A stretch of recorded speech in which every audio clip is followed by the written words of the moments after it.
The wedding album lies open on Aunt Maxine's coffee table, a glossy monument to betrayal. I stand frozen, my fingers tingling with numbness as I stare at my brother Nolan beaming beside his new wife. The same brother whose wedding I'm supposed to attend tomorrow. "Elise, honey, I thought you knew."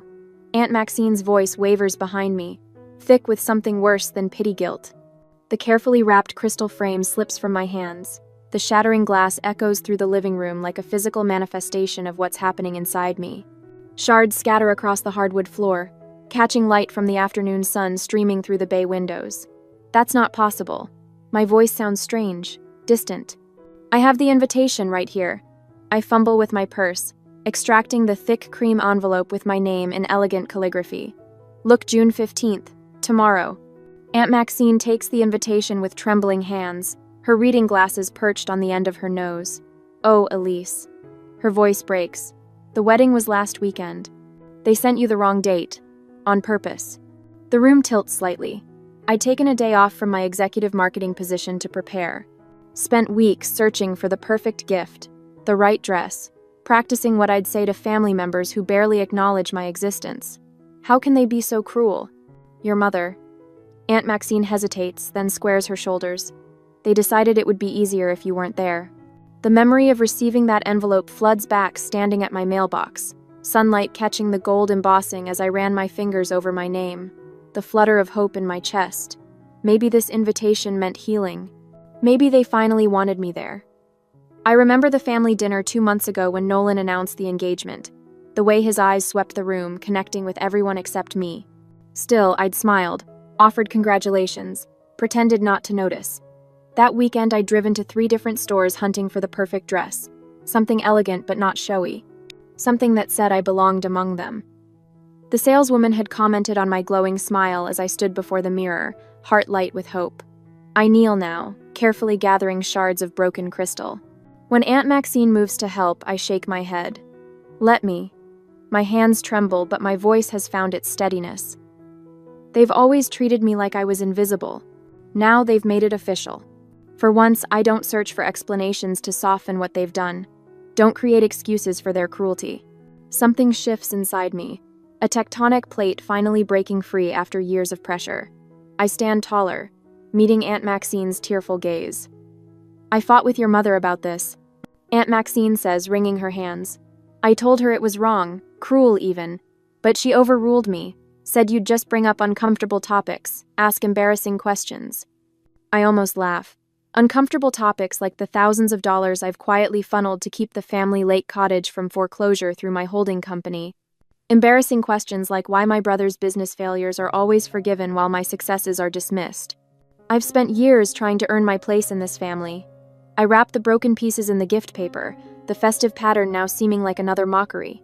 I thought if I achieved enough, helped enough, they'd finally see me. Aunt Maxine reaches for my hand, her papery skin cool against mine. "Some people can't see what's right in front of them, Elise. Not won't, can't." The quiet realization settles over me. No achievement would ever be enough. No sacrifice would make them truly see me. I've been trying to earn what should have been freely given, and in doing so, I've allowed them to determine my worth. I look at the album again, at all those smiling faces celebrating without me. My absence was so complete they didn't even need to edit me out. They'd made their choice long before this wedding. Perhaps it was time I made mine. And I will. I will show my family who I am. I will not be invisible anymore. The next day, the steering wheel feels slick under my palms as I pull into my parents' circular driveway. Their Tudor-style home stands proud against the afternoon sky, its manicured hedges and gleaming windows betraying nothing of the betrayal within. I kill the engine but remain seated, watching through the bay window as they lounge in the living room, surrounded by wedding photos. My mother's laugh floats through the partially open window, the same delicate, tinkling sound I'd spent decades trying to earn. My father leans back in his leather recliner, looking more relaxed than I've seen him in years. And Nolan, my golden child brother, stands by the mantel holding up a large wedding portrait, his voice carrying clearly across the lawn. Best decision we made was making sure she wasn't there to ruin everything like always. A wave of nausea rises as I grip the door frame, knuckles white against the polished wood. They continue laughing, flipping through album pages, completely oblivious to my presence. 3 minutes pass before my mother finally notices me standing in the entryway. Her champagne glass disappears behind a silver-framed photo with practiced subtlety. Elise. Not a question, not a greeting, just acknowledgement of an unexpected intrusion. The wedding was last weekend. My voice sounds steadier than I feel. You sent me the wrong date, on purpose. Nolan doesn't even look up from the album. I needed one perfect day without you. The simplicity of his statement hits harder than any angry defense could have. No denial, no pretense. You've always disrupted our peace, Elise. Mother adjusts her pearl necklace, a nervous habit from childhood. Can't you understand we needed one special occasion without your intensity? Father remains silent in his recliner, eyes downcast, studying his hands as if they hold secrets only he can decipher. His silence speaks volumes, tacit approval wrapped in cowardice. I step further into the room, noting how they occupy the comfortable seating while I stand. The physical representation of our family dynamic couldn't be clearer if it had been staged by a theatrical director. I've put thousands of dollars into the lake cottage repairs through my holding company. The statement hangs in the air between us. Did you think I wouldn't find out you've been telling everyone it's still completely yours? Mother waves her hand dismissively. That's what successful children do, they help their parents. It's your obligation. Playing with your little marketing spreadsheets while the rest of us have real careers. Nolan smirks, tossing the album onto the coffee table with careless entitlement. Dad built something tangible. I create architectural visions. What do you make besides money? Their words crystallize a truth I've spent years avoiding. To them, I am not a daughter or sister, but a resource, an ATM with inconvenient emotions they'd rather not acknowledge. I catch my reflection in the ornate mirror above the fireplace. The woman staring back seems diminished somehow, shoulders slightly curved inward, head tilted in a perpetual posture of apology. How long has this stranger been living in my skin? This woman trained to make herself smaller at every family gathering, to speak softer at every holiday dinner. Let me explain something you seem to have forgotten. I open my purse, retrieving a slim folder I'd grabbed from my home office on the drive over. I have documentation of every dollar spent on that cottage, every repair made, every tax bill paid. Mother's eyes narrow, the first flicker of uncertainty crossing her face. And most importantly, I have my name on the deed, not as co-owner, as sole owner. I place the document on the coffee table. You signed over your half to my company 3 years ago when Nolan needed capital for his failing restaurant venture. Father finally looks up, confusion battling with dawning comprehension. You're welcome to contest it, I continue, my voice gaining strength with each word. But the paperwork is quite thorough. Jenna made sure of that. Jenna? My Jenna Morales? Mother's voice rises an octave. Our family attorney? My attorney now, I correct her. For the past 5 years. 15 minutes later, walking back to my car, hands trembling but steps steady, I wonder if I should immediately cut all financial ties or gradually withdraw support to give them time to adjust. The swift justice of immediate action tempts me, but would that make me as callous as they had been? What would you do when you discover the people who should love you have only been using you all along? I start the engine, the quiet purr somehow steadying my racing heart. For the first time since receiving that beautiful, lying invitation, I feel something close to peace. Perhaps the most important wedding wasn't Nolan's after all, but my own marrying the woman I am to the woman I've always been capable of becoming. That same day, my phone buzzed for the 5th time in an hour. Another cousin I haven't spoken to since last Thanksgiving, suddenly concerned about my mental health. Mother's been busy. Elise, honey, we're worried about you. Uncle Robert's voice crackles through the speaker. Your mother says you've been making some wild accusations. I press my fingertips against my temple. Did she mention that they sent me a fake wedding invitation with the wrong date? The pause tells me everything. Well, there must be some misunderstanding. No misunderstanding, Uncle Robert. They didn't want me there, so they made sure I wouldn't be. After hanging up, I open my laptop to find Nolan has posted wedding photos online. Surrounded by everyone who matters, reads the caption beneath an image of our beaming parents flanking the happy couple. The absence I'd never noticed in family photos before now screams at me. The final blow arrives in today's mail.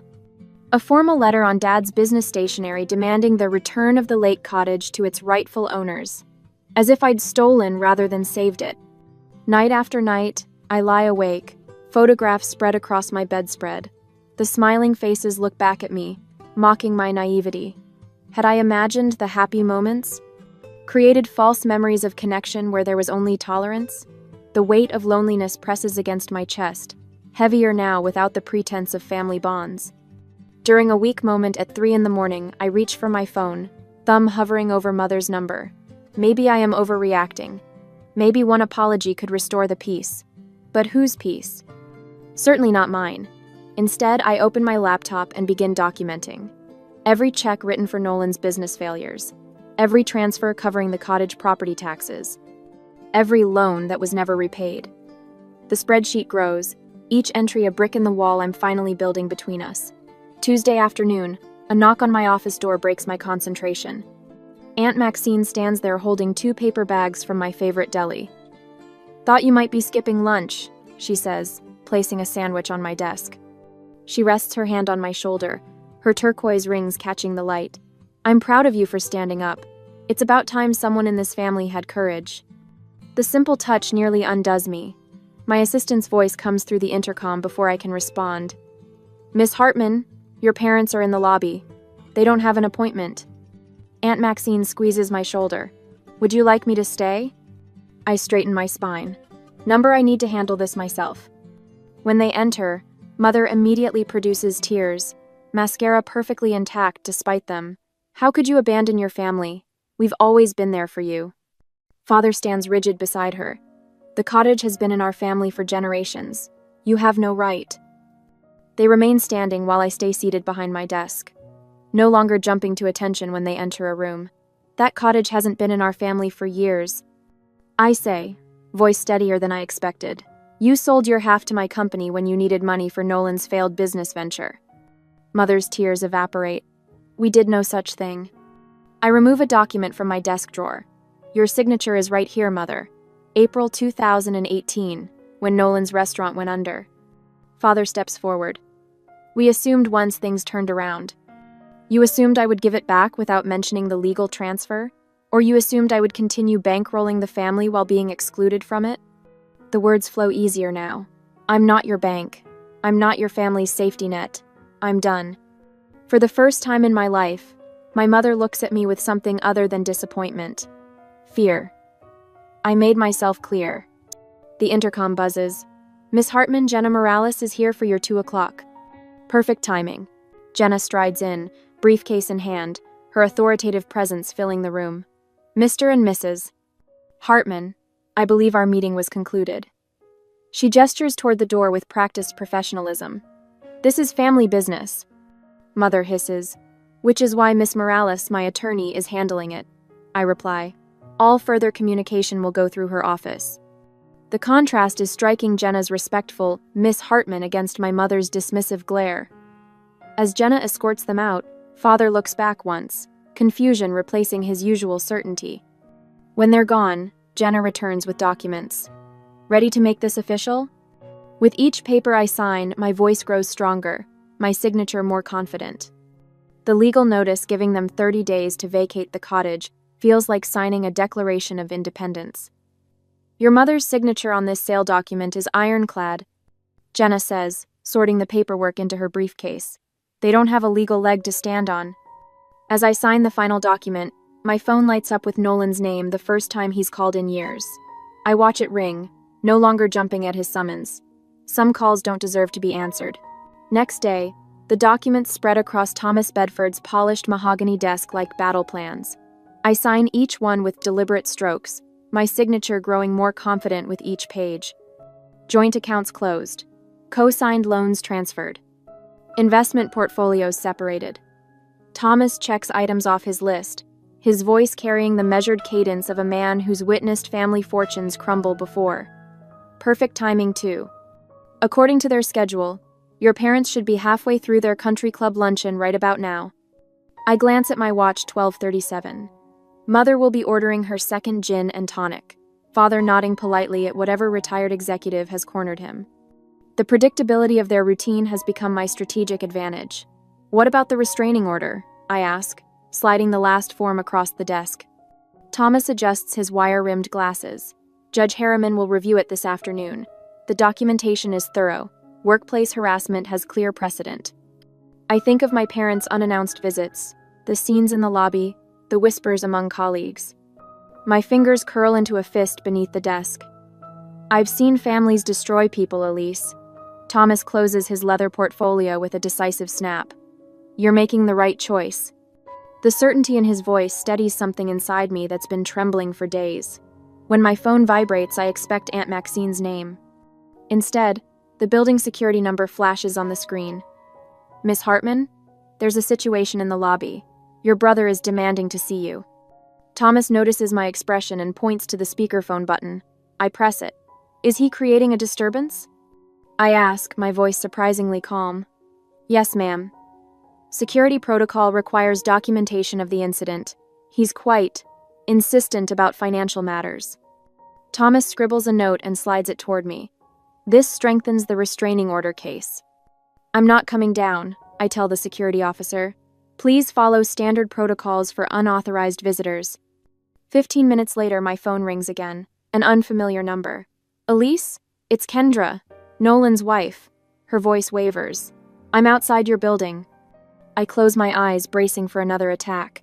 I saw everything, she continues. The way he acted in your lobby. I had no idea he could be like that. Through the window, I spot her standing near the fountain, phone pressed to her ear, shoulders hunched against the spring breeze. He told me you refused to help with the wedding, that you were jealous of our happiness. Her voice cracks. But that wasn't true, was it? You never even knew when it was happening. The admission hangs between us. I'm sorry, she whispers. I should have questioned why you weren't there. I watch her brush hair from her face, the diamond on her ring finger catching sunlight. 3 weeks married and already discovering the person behind the performance. Thomas discreetly steps out, giving me privacy. When the door closes, I finally speak. Why are you telling me this? Because I recognize the look on his face today. It's the same one my father had when he threatened my mother. I'm not waiting 30 years to admit what I'm seeing. When Kendra reached out, I wondered if I should maintain the wall I'd built around myself or allow this one small bridge to remain. Could someone so closely tied to my pain become an ally, or was this another trap I couldn't yet see? Aunt Maxine arrives at my office later that afternoon, carrying a worn leather briefcase I've never seen before. I've been keeping these for years, she says, laying out folders containing printouts of emails, text messages, and financial records dating back a decade. Your mother never believed in deleting anything. Thought she might need leverage someday. I flip through pages of correspondence revealing a systematic pattern of emotional and financial exploitation. Need money for Nolan's business venture. Elise won't mind co-signing. Tell Elise the cottage repairs are minimal. No need to mention the foundation issues. She's coming for Thanksgiving. Hide the new boat until after she leaves. Each message lands like a physical blow. Jenna, my lawyer, arrives as I'm midway through the second folder that day. She scans several key documents, her expression hardening. This strengthens our position on the cottage ownership considerably, she says, selecting specific emails for her files. The judge will see a clear pattern here. Thomas returns with confirmation that additional security measures have been implemented on my accounts. They won't be able to access anything, even with the information they have about you. The following morning, Jenna calls with news that makes me sit down abruptly in my kitchen. Judge granted the restraining order. His exact words were, clear pattern of emotional and financial harassment. They can't come within 500 feet of your workplace or residence. That afternoon, Aunt Maxine calls. Your cousin Rebecca canceled her bridge game with your mother. Said she couldn't look her in the eye after what she did to you. One by one, the dominoes begin to fall. Uncle Stephen removes them from the holiday rotation. Grandmother's oldest friend refuses their dinner invitation. Nolan's drinking increases as rumors circulate about Kendra moving back to her parents' house. His financial stability leaves with her. When the formal eviction notice for the cottage arrives at my parents' house, reality finally sinks in. The consequences they never imagined possible have come due. I run my finger over the embossed letterhead of my holding company, the same company that purchased the cottage 3 years ago when they could no longer afford the taxes, the cottage they still believe is theirs. The truth has a way of revealing itself, one document at a time. A week later, on Wednesday, the familiar gleam of morning sunlight across the polished granite lobby of my office building feels different today. I've walked through these doors hundreds of times, but never quite like this, with security guards Stan and Miguel exchanging knowing glances as my parents enter behind Pastor Williams, their expressions a careful study in contrition.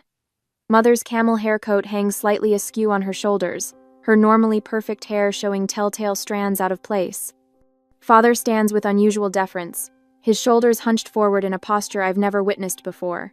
The family pastor walks between them, Bible clutched to his chest like a shield. Elise. Pastor Williams extends his hand, his voice carrying that practiced tone of gentle authority he uses for hospital visits and funeral services. Your parents thought it might help to have someone neutral present for this conversation. I don't take his hand. There's nothing neutral about someone who's been at our Christmas dinner table for 20 years, Pastor. Mother steps forward, her voice wavering. We've been praying about this situation, Elise. About your behavior lately. My behavior? The words escape as a quiet laugh that surprises even me. The cottage has been in our family for generations. Father finally speaks, his usual commanding tone replaced with something resembling humility. Your grandfather built it with his own hands. Pastor Williams places a gentle hand on my arm. Forgiveness is divine, Elise. They're still your parents. There are bonds that transcend disagreements. Disagreements? I repeat, feeling heat rise in my neck. Is that what we're calling deliberate cruelty now? Think about what people at church will say, Mother whispers, glancing around the lobby as if congregation members might materialize beside the potted ferns. Families shouldn't air their difficulties in public. The Thornton girl just went through something similar with her parents. Everyone's talking. I straighten my spine, feeling a strange lightness spread through my chest. I've been promoted to Creative Strategy Director, Pastor. Did they mention that when they asked you to come? Or that my team just landed the Richardson account?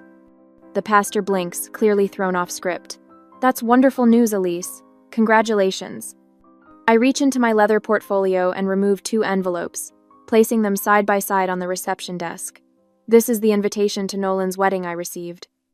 And this is the real one Aunt Maxine showed me afterward. Pastor Williams peers at them, confusion creasing his forehead as he notes the different dates. They sent me the wrong date on purpose so I wouldn't attend my own brother's wedding. My voice remains steady, a revelation in itself. This wasn't a misunderstanding or an oversight.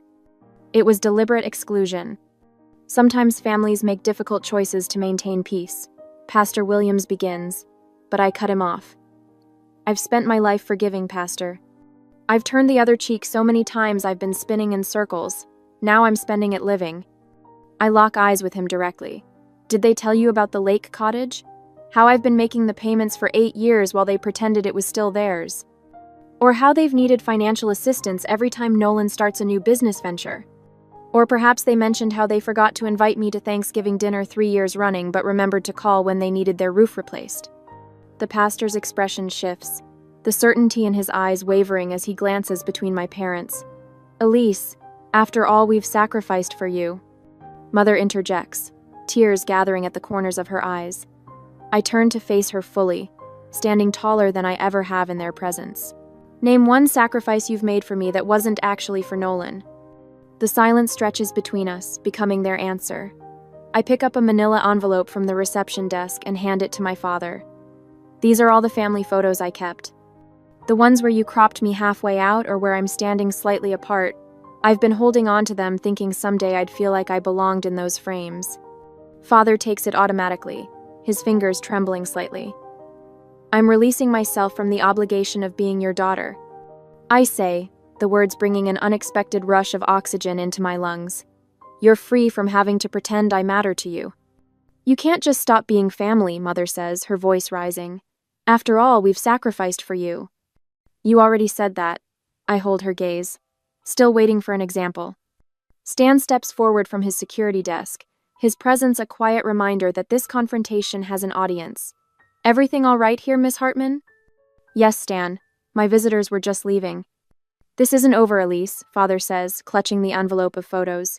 Actually, it island. I turn toward the elevator banks. Stan will show you out.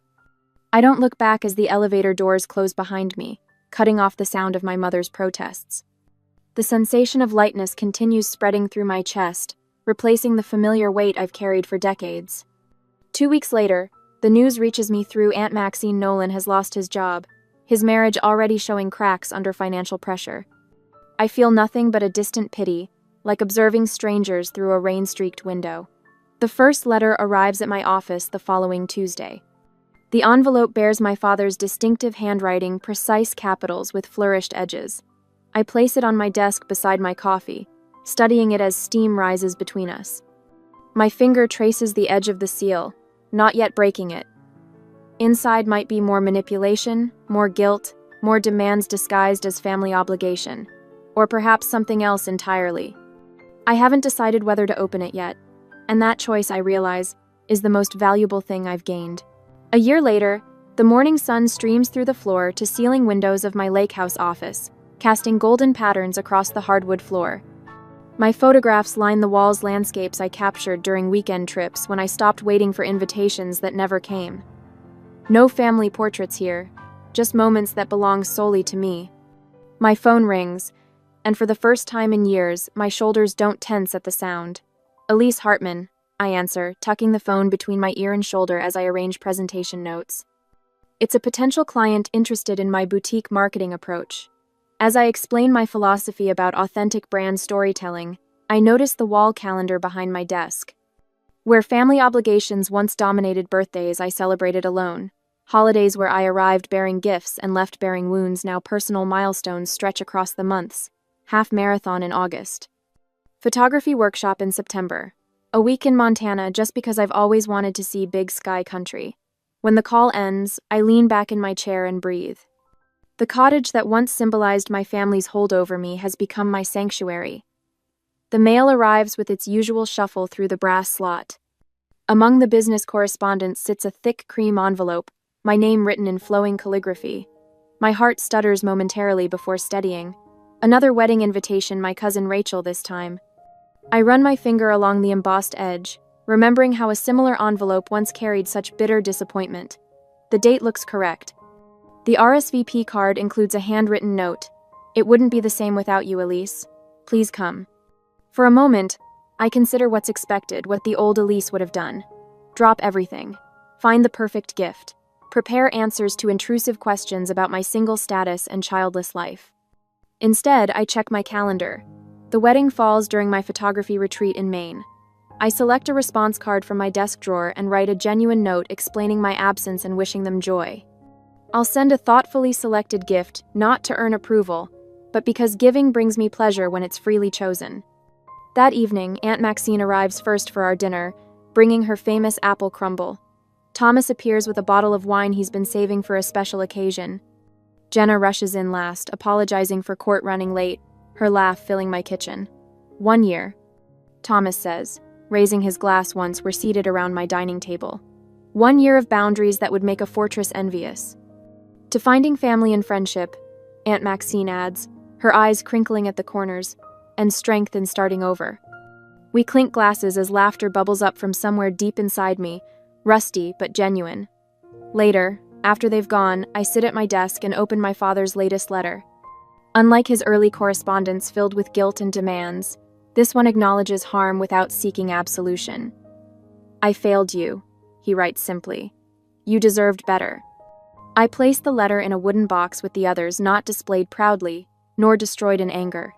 Just acknowledged as part of a story I no longer need to rewrite. Beside me sits a brochure for a mentoring program helping young women navigate early career challenges. My travel itinerary for Portugal, a solo journey I've dreamed about since college, rests beneath it. Both represent futures built on my terms. As I close the box of letters, I wonder if healing means reconciliation or simply peace with the past. Is family defined by blood, or by those who treat your heart with care? Some bridges burn for a reason, while others can be rebuilt stronger than before. What would you choose? The comfort of what's familiar or the promise of what could be?